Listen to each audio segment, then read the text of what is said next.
5 chord of a G blues. Okay. And then we're going to build up over top of the G chord. G7 to C. Up to A7 to the 5 chord D.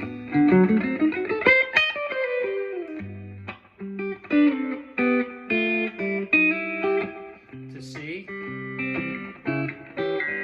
G, D, and then our little turnaround.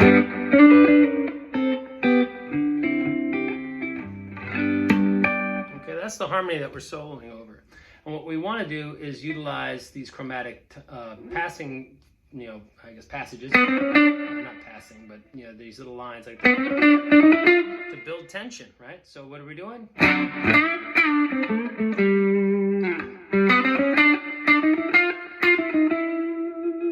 So we're building from the 3 up to the 5th over the G chord, then from the 5th up to the 7th over the G into the G7 chord.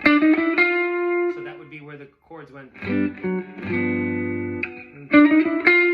we're going to go backwards, and then rather than continuing chromatically to this D note, we're going to come back up into the E note, which is the third of the major third of the 4 chord that we're changing to. So it creates kind of a little clever trick to the ear. So.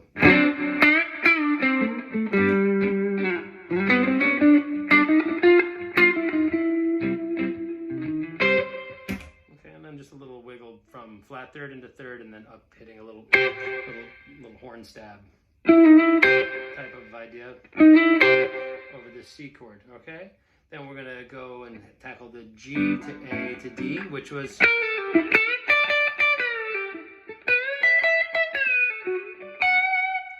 and that's not chromatic, that's just chord tone. That's like bending up from the 2 to the 3 over the G chord. That's its 5. Then up and doing the same idea up 2 frets. And the hip thing about that is when we grab this note, we actually begin arpeggiating the D chord. See how that F sharp is an octave of the 3rd. So, and then we can do some chromatic work.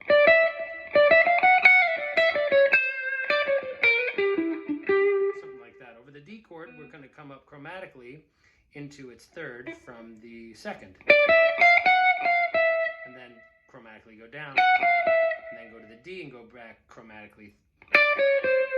Okay, now these are kind of pseudochromatics. So this is that topic I brought up earlier, where we're not actually going 5 notes up. We're going to use our 4 tones that we're interested in and skip this flat 2. Okay, so over the D chord, we're going to go root 2 flat 3 3. We're going to do the same move over the G chord. I'm going to skip the G sharp. Over C, it would be, and this is used all over the, the Garcia sphere. Those kinds of licks, okay? So,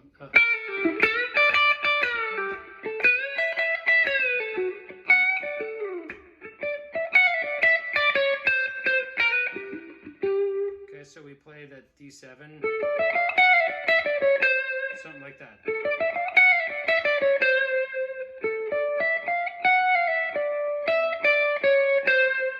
Then start again from D and come down chromatically down to C, implying the D7 change. And then up into the 3rd of the G chord that we're returning to. Okay, kind of sneaky, right? So,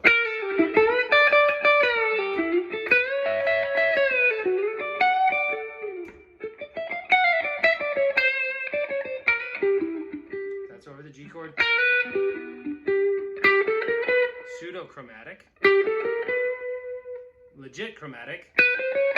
Again, this is from the 3 to the 5, just like we did before. Just up an octave. And then rather than coming up, we're going to go backwards and tag the 3rd of the C chord that we're playing into. So watch that, okay?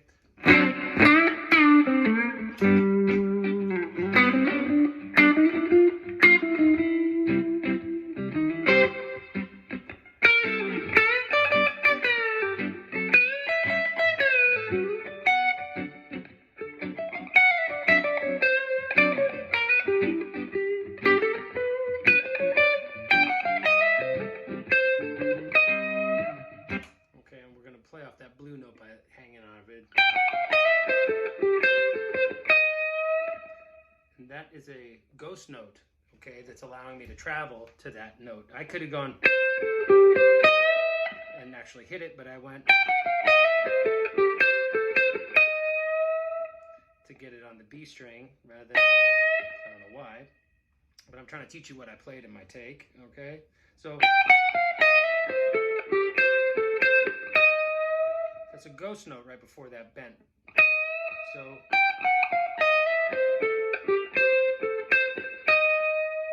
see, it's just a, but it gives you the impression that I actually played something musical, but instead it's just rhythmic. That's the sound I was looking for, but that doesn't sound the same as. Okay, then I'm going to cheat up these 4 chromatic notes from E to G. That's over the G chord. So that's a walk up chromatically from E to G. Then a peel back chromatically into what I call a peel and pivot lick, where I peel back and then pivot. And then then I'm going to chromatically bend up from the flat 3 into the 3rd of the G chord. See,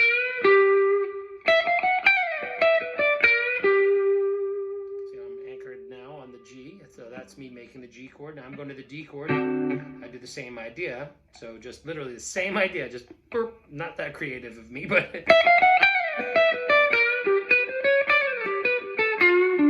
now granted, when we come back on the G string to do that, we're going to have to use the flat 3 on the G string, which is located differently than the flat 3 of the G chord, which is here on the B string, which is tuned kind of funky, remember? Jump. And now I'm on the D chord and I'm headed into the G chord.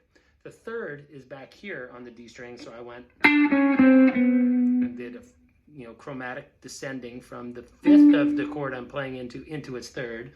And coincidentally, the note that I'm starting on happens to be the root of the chord I'm playing over. So it sounds really hip because I'm going. So I kind of get 2 for 1 here. I'm doing a chromatic into the flat 7 of the D right before I shift into the 3rd of the root chord. And that's why it's such a gratifying,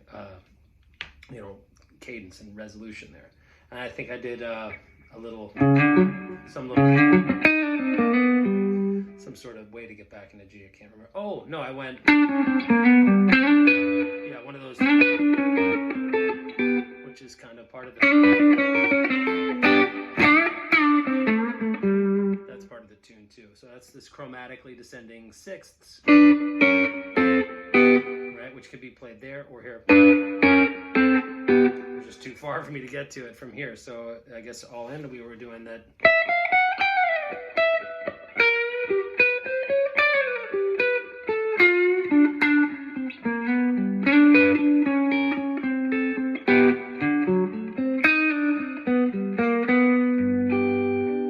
Something like that.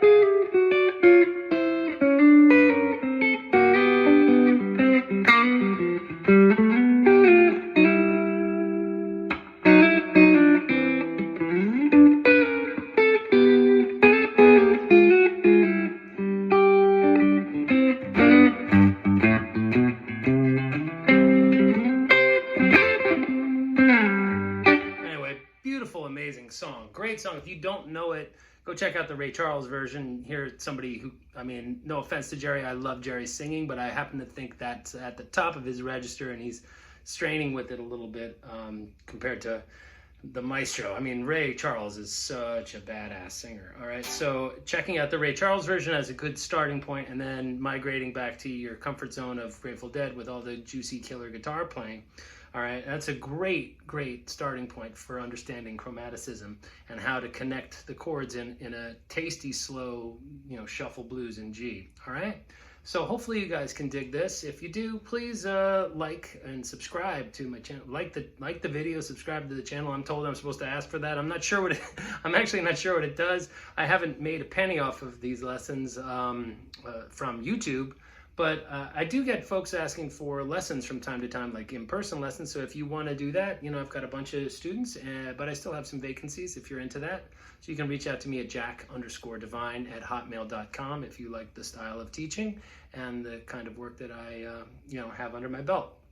So other than that, I'm going to say adios, amigos, and thank you very much for tuning into the channel and commenting, positively below. Hopefully you've got something good to share.